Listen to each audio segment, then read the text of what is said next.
Мына Кумтөрдүн эле мисалында көрүңүздөр. Ушу коррупциянычы башканы тимеле коелу. Эми ал мына жер сатуу башка деген башка маселе. 81 миллион төлөптүр. Мына 20 жылдын ичинде Кумтөр бизге иштеп аткан учурда 81 миллион доллар төлөп.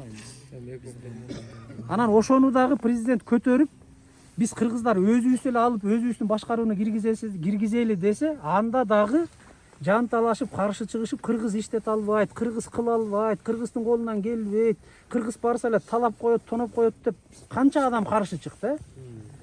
Ошого болбой мына саясий эрк кылды да президент алып туруп тыштан башкаруу деп туруп киргизди. Бүгүн кыргыз балдары эле иштетип атат сонун эле. 7 айда, мына акыркы 7 айда Кыргызстанга өткөн, тыштан башкарууга өткөн 7 айда 379 миллион деди го дейт. Доллар бериптир. Мына кече Акылбек Үсөнбек Жапаровдун берген маалымат.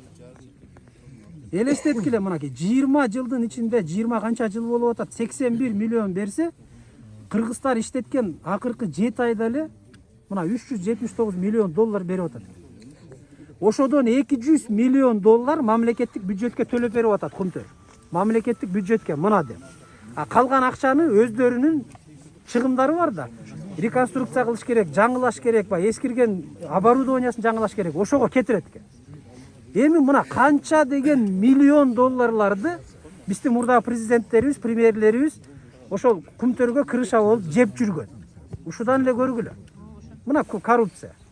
Канча миллион деген долларлар кетип жүргөн. Ошонун азабынан аны 30 жылдын ичинде Кыргызстан ушундай итке минген абалга алып келип ташташты да берип.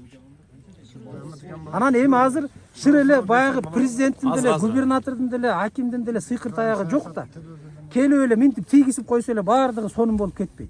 Акырында оңолобуз. Мына сиздерге окшогон жаштар бар экен, мына эжелер бар экен, акыйкат, аракет кылалы, эл үчүн дегендер бар экен. Мына Кудайга шүгүр. Үшүнтүп келип бизге кайрылып, анан иштер болуп атат. Үшүнтүп отуруп, Кудай буйруса, бүт бардыгын тазалайбыз четинен.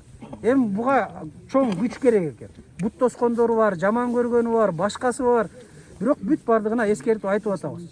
Мындан кийин ошондой аракетте жүргөндөр токтоткула деп.